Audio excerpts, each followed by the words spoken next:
دیکھو اسلام وہ ہے جو اللہ رسول نے بتایا، اپنی طرف سے چلو گے نا تو ٹکا بھی نہیں ملے گا قیامت کے دن. اخپل طریقے سے آپ اللہ کو راضی کرنے کی کوشش کرو گے، اللہ راضی نہیں ہوگا، اللہ راضی نہیں ہوگا. حضرت عمر کہتے ہیں ایک واقعہ ہے کہ ایک پادری کو دیکھا جو رو رو کے نا نالیاں پڑ گئی تھیں، سوکھا ہو گیا تھا بالکل دبلا. حضرت عمر اس کو دیکھ کے رو پڑے، کہا کہ دنیا میں بھی اپنے آپ کو عذاب میں ڈالا، آخرت میں بھی عذاب میں، کیونکہ دین برحق کو فالو نہیں کر رہا، اپنی طرف سے اللہ کو راضی کرنے کی کوشش کر رہا ہے. آپ نے ایسے ہندو دیکھے ہوں گے جنہوں نے منتیں مانی بھی ہیں، کپڑے نہیں پہنتے، کھانا پینا چھوڑ دیا، سر منڈاتے ہیں. بدھسٹ کو میں نے دیکھا ہے ایسے، زندگی بھر کا عذاب، شادی نہیں کرتے، تو اپنے آپ کو ایک ٹینشن میں ڈال دیا اور نیت یہ کہ بھگوان ہم سے خوش ہوگا.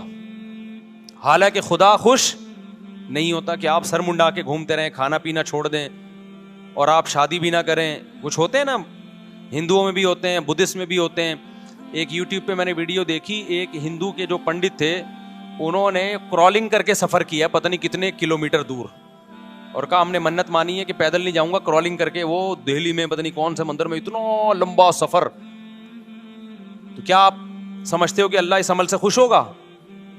آپ نے اپنی دنیا کو بھی عذاب میں ڈال دیا اور آپ نے اپنی آخرت بھی برباد کر دی. چند صحابہ نبی کی خدمت میں آئے حضرت عائشہ کے گھر، تو انہوں نے نبی کا عمل پوچھا کہ نبی صلی اللہ علیہ وسلم کیا عمل کرتے ہیں. حضرت عائشہ نے بتایا کہ آرام بھی کرتے ہیں، تہجد بھی پڑھتے ہیں، کھاتے بھی ہیں، روزہ بھی رکھتے ہیں. انہوں نے کہا وہ تو پیغمبر ہیں بھائی، ان کے تو سارے اگلے پچھلی خطائیں معاف ہیں، ہم پوری رات عبادت کریں گے، سوئیں گے نہیں. اور ایک نے کہا میں گوشت نہیں کھاؤں گا، گوشت کھاتا ہے انسان کے جسم میں طاقت آتی ہے، گوشت میں لذت بھی ہے، میں خدا کی خاطر سبزیوں پہ گزارا کروں گا. اصل لذت گوشت میں ہے سبزیوں میں؟ ابے کیا ہو گیا، بول لو نا. میں بھی تو، اصل لذت تو گوشت میں ہے. پروٹین کس میں ہے؟ چہرے پہ جو چمک پیدا ہوتی ہے سبزیاں کھانے سے نہیں ہوتی، گوشت کھانے سے ہوتی ہے. آپ کی آواز میں جو طاقت، میری آواز میں بھی طاقت نہیں، بول بول کے آدھا ہو گیا ہوں میں، گھنٹے سے بول رہا ہوں، 2 گھنٹے سے. تو ورنہ جو آپ کی آواز میں طاقت پیدا ہوتی ہے وہ ککڑی کھیرے سے ہوتی ہے، یہ گوشت سے ہوتی ہے. اچھا مجھے ایک بات بتاؤ، گوشت خور جانور دھاڑتے ہیں یا سبزی خور جانور دھاڑتے ہیں؟ سبزی کھانے والے بکری دمبا کبھی دھاڑتے ہوئے دیکھا ان کو؟ یوں کر کے بکری بول رہی، کبھی دیکھا آپ نے؟ اور شیر کی دھاڑ چڑیا گھر میں بھی دیکھ لو گے نا، حالانکہ چڑیا گھر میں وہ پورے نیچرل ماحول میں ہوتا نہیں، وہ پراپر طریقے سے دھاڑتا نہیں ہے، لیکن ڈر جاتا ہے آدمی. اگر چڑیا گھر میں پیچھے زو میں کہیں پیچھے شیر کھڑا ہوا آپ یہاں اور ایک دم دھاڑ کی آواز ہے، بندہ 2 منٹ کے لیے لڑک جاتا ہے. تو یہ جو دھاڑتا ہے، کتا غراتا ہے، کیسی آواز ہوتی ہے نا اس کی، پاورفل. بلی جب جھپٹنے کے لیے تیار ہوتی ہے، غراتی، کیسی خطرناک آواز ہوتی ہے. تو کیا سبزیاں کھا کے ہوتی ہے یہ؟ تمام گوشت خور مخلوق میں اللہ نے ایک دہشت رکھی ہے،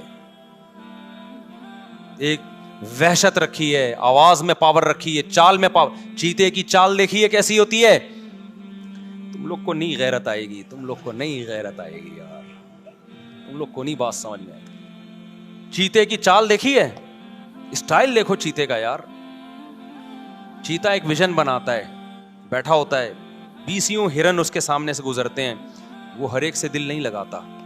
پہلے وہ ایسے نہیں چھچوروں کی طرح بھاگنا شروع کر دے، کبھی اس ہرن کے پیچھے وہ نہیں آیا تو چلو یہ والا ہرن، یہ نہیں آیا یہ تو گلی ڈنڈا کھیل رہا ہے ایک طرح سے. ایسا نہیں کرتا چیتا، کیونکہ گوشت خور ہے نا، تو ہر کام خاندانی طریقے سے ہوگا. چیتے پہ ایک پوری ڈاکومنٹری آپ دیکھیں، گوروں نے بنائی ہے. چیتا کیا کرتا ہے، پہلے تمیز سے بیٹھے گا، 20-30 ہرن قریب سے گزر رہے ہیں، چھچوروں کی طرح ہر ایک کے پیچھے نہیں بھاگے گا کہ پکڑن پکڑائی شروع ہو جائے، کبھی وہ کبھی وہ. پہلے بیٹھ کے نا کافی دیر تک ایک ویژن بناتا ہے، دیکھتا ہے یار کون سا والا میرے لیے سوٹیبل رہے گا، کس میں مال زیادہ ہے اور ریٹس کم ہیں اس کے. ریٹ کا مطلب محنت کم ہے، تو پہلے وہ اس کی سلیکشن کرے گا. پھر اپنا ڈسٹینس ناپتا ہے، کیونکہ اس نے چند سیکنڈ اتنی اسپیڈ سے بھاگتا ہے، چند سیکنڈ ہوتے ہیں کہ اگر وہ مزید اس اسپیڈ سے چند سیکنڈ مزید بھاگے تو ہارٹ اٹیک سے مر جائے وہ، کیونکہ اس کی اسپیڈ چند سیکنڈ کے لیے بہت تیز ہوتی ہے. اس میں اگر اس کا ہدف اس کے ہاتھ سے نکل جائے تو چیتا اتنی انرجی یوٹیلائز کر چکا ہوتا ہے کہ دوبارہ پھر چیتے کے بچنے کے امکان نہیں ہوتے. لہذا اس کے پاس ٹائم کم اور مقابلہ سخت ہوتا ہے، اس لیے وہ پلاننگ کرتا ہے، بیٹھتا ہے ایسے کر کے نا.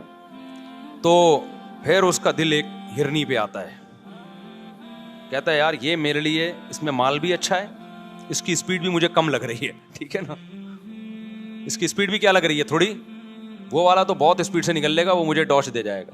کافی دیر غور و فکر کر کے آپ یوٹیوب پہ سرچ کریں, پوری گوروں کی اس پہ تحقیق ہے, کافی 1-2 گھنٹے بعض دفعہ پلاننگ میں لگا دیتا ہے وہ. اس کے بعد جب وہ ہدف بناتا ہے کہ یہ ہے جس کو میں نے شکار کرنا ہے, پھر جب آہستہ آہستہ پہلے چلتا ہے اس کی طرف, دائیں بائیں ہرن آئیں ان کو دیکھتا نہیں ہے, کیونکہ وہ اس کو چھچھورا کام سمجھتا ہے کہ جب دل کسی ایک کو دیا ہے تو دائیں بائیں نظر نہیں اٹھانی. آج لڑکوں کو دیکھو, محبت کے دعوے کسی اور سے ہو رہے ہیں, نمبر کسی اور کا ہے, بیلنس کسی اور کے موبائل میں ڈلوا رہا ہے, شادی کے وعدے کسی اور سے کر رہا ہے. یہ چھچور بنا ہے کہ نہیں ہے؟ تو یہ وہ لوگ ہیں جو گوشت نہیں کھاتے. تو چیتا کیا کرتا ہے, جب پوری فل پلاننگ کے بعد پھر وہ دوڑتا ہے اس کی طرف. پھر اس کی چال دیکھو یار, کیا خوبصورت چال ہوتی. پہلے آرام سے جاتا ہے, دائیں بائیں ہرن گزر رہے ہیں ان کو لفٹ ہی نہیں کراتا, کہتے نہیں بھائی ہم نے بڑی پلاننگ کر کے اس کو ہدف بنایا. پھر پلاننگ کرتا ہے کتنی دیر آہستہ چلنا ہے, کتنی دیر درمیانی اسپیڈ سے, اور کتنی دیر اتنی اسپیڈ سے کہ وہ لاسٹ ہے بس, اس کے بعد اگر نشانہ خطا ہو گیا تو میں مر جاؤں گا. یہ پوری پلاننگ کر کے پھر جو بھاگتا ہے, اور وہ کلا بازی اس کے اوپر جمپ لگا کے اس کو جو گردن سے پکڑ کے عید ملتا ہے, پھر اس سے 3-4 کلا بازیاں کھاتا ہے, پھر خود بھی کھاتا ہے اور جنگل کے سارے جانور اس کا بچا ہوا کھاتے ہیں. یہ کام گوشت خوروں کا ہے, سبزی خوروں میں یہ صلاحیت نہیں ہوتی. اس لیے اسلام نے ہمیں بقرعید پہ بھی گوشت کھلایا, اور عقیقے میں بھی گوشت کھلایا, ولیمے میں بھی گوشت کھلایا, دم جو ہم بقرعید میں دیتے ہیں اس میں بھی کیا ہے, گوشت ہے. تو بہانے سے اسلام ہمیں گوشت کھلاتا ہے تاکہ ہمارے اندر اوصاف گوشت خوروں جیسے ہوں. لیکن چونکہ ہم انسان بھی ہیں, اس لیے اللہ نے بتایا کہ یہ درندگی تمہاری ظالموں کے خلاف ہونی چاہیے, مظلوموں کے خلاف نہیں ہونی چاہیے. لہذا جو خود ظالم ہے اسے گوشت کھانے کا حق نہیں ہے.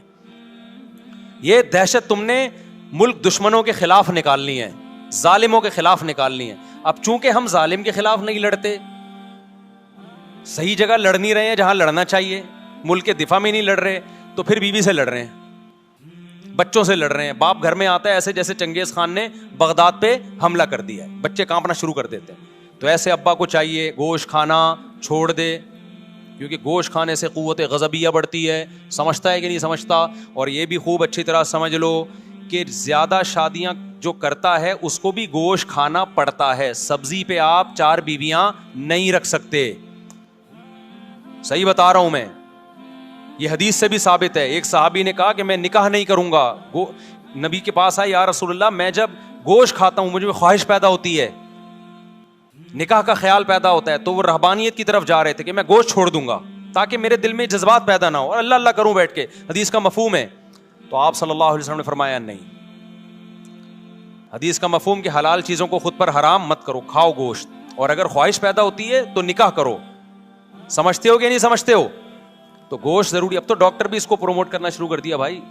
یہ جو موٹاپا آتا ہے نا, میں گیا ہوں تنزانیہ کے جنگلوں میں, وہاں میں نے ایسی قوم دیکھی ہے جو صرف گوشت کھاتے ہیں, موٹاپا نہیں ہے ان میں موٹاپا نہیں ہے, لمبی لمبی عمریں ہوتی ہیں ان کی. لیکن جو چاول کھاتے ہیں ہر وقت, چاول, بریانیاں, پلاؤ, تو وہ تھوڑے دن میں کیا ہو جاتے ہیں بھائی, دیگوں کی بریانی کھاتے کھاتے خود دیگ بن گئے. بس ایک ڈھکن کی دیر ہے. سمجھ رہے ہو؟ کھائیں, منع نہیں کیا آپ کو, لیکن زیادہ فوکس کس کو کریں آپ؟ بھائی ڈاکٹر سے پوچھ لیں, ایسا نہ ہو گوشت کھا کے مر جائیں, کچھ اور ہو جائے. میں تو ایک موٹیویشن کے لیے بات کر رہا ہوں, باقی ڈاکٹر بتائے گا آپ کو کیا کھانا ہے کیا نہیں کھانا. میں تو کوئی اور سوال کا جواب دینے لگا تھا, یہ مجھے ادھر پتہ نہیں کدھر چلا گیا. میں جواب کیا دے رہا تھا؟ ہاں, تو میں یہ عرض کر رہا تھا کہ دیکھو اپنی مرضی سے شریعت پہ چلو گے نا تو کتنی ہی قربانی دے دو, اللہ کے ہاں وہ قربانی قبول نہیں ہے. تو صحابی آئے نبی کے گھر میں, دیکھا بھائی آپ تو آرام بھی کرتے ہیں اور نماز بھی پڑھتے ہیں, کھاتے بھی ہیں, روزے بھی رکھتے ہیں. انہوں نے کہا نہیں ہم تو, ایک صحابی نے کہا میں ہمیشہ روزے رکھوں گا, ایک صحابی نے کہا بس ساری رات تہجد پڑھوں گا, ایک نے کہا میں گوشت نہیں کھاؤں گا. تو آپ صلی اللہ علیہ وسلم کو جب اطلاع ملی تو آپ خوش نہیں ہوئے.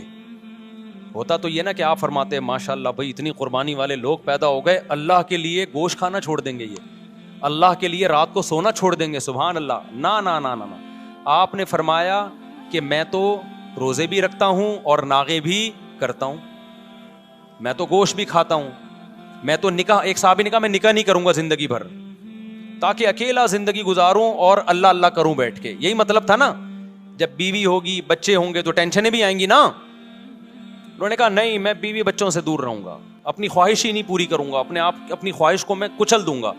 دیکھنے میں تو بڑا جذبہ ہے بھائی, کیا خیال ہے کہ آپ کے اندر ایک خواہش پیدا ہو رہی ہے, آپ کو میں نے پوری نہیں کرنی ہے وہ, لیکن اس جذبے کو پیغمبر صلی اللہ علیہ وسلم نے پسند نہیں کیا. نارمل زندگی گزارو. آپ نے فرمایا میں تو نکاح بھی کرتا ہوں اور میں تو روزے بھی رکھتا ہوں, ناغے بھی کرتا ہوں, اور میں تو رات کو آرام بھی کرتا ہوں, نیند بھی کرتا ہوں اور نماز بھی پڑھتا ہوں. آپ نے فرمایا جو میرے طریقے سے ہٹ کے اللہ کو راضی کرنے کی کوشش کرے گا وہ مجھ میں سے نہیں, میرا امتی نہیں ہے, اور ظاہر ہے پھر اس کی بخشش قیامت میں نہیں ہوگی. اخپل طریقے سے اگر آپ قربانیاں دینا شروع کر دو گے, اس قربانی کی اللہ کے ہاں کوئی قدر نہیں. دیکھو ایک آخری مثال دے کے بات ختم کرتا ہوں. ہم رمضان میں روزہ رکھتے ہیں غروب آفتاب تک, غروب آفتاب کے بعد افطار میں جلدی کرتے ہیں. اگر کوئی فنٹر گیری شروع کر دے کہ میں نے جناب 15 گھنٹے کا روزہ رکھ لیا, سب نے رکھا, میں اللہ کی خاطر 1 گھنٹا اور بھوک برداشت کروں گا, تو ثواب ملے گا گناہ ملے گا؟ گناہ. بھائی جب تک اللہ نے کہا تھا بھوک ہے, اب اللہ نے پابندی ہٹا دی, تو اب اگر تو پانی نہیں پی رہا تو اس سے اللہ خوش نہیں ہوگا. اب یہ تیری اپنی بنائی ہوئی ہے. تو خوب سمجھ لو, بدعت جب ہم کرتے ہیں ہم اپنی طرف سے پیغمبر کو خوش کرنے کی کوشش کر رہے ہوتے ہیں, ہم اپنی طرف سے اللہ کو خوش کرنے کی کوشش کر رہے ہوتے ہیں, لیکن اللہ کہتا ہے کہ یہ تمہارا اپنا گڑا ہوا طریقہ ہے, یہ میں نے نہیں بتایا, لہذا اس سے میں خوش نہیں ہوں گا. پبلک میں واہ واہ ہو جائے گی مگر میں اس سے خوش نہیں ہوں گا. تو اس لیے ہم نے صرف وہ کرنا ہے جو اللہ رسول نے بتایا ہے. بدعت کے قریب نہیں جانا ہم نے, نہ ربیع الاول میں جانا ہے, نہ ہم نے محرم میں جانا ہے. سمجھتا ہے کہ نہیں سمجھتا ہے؟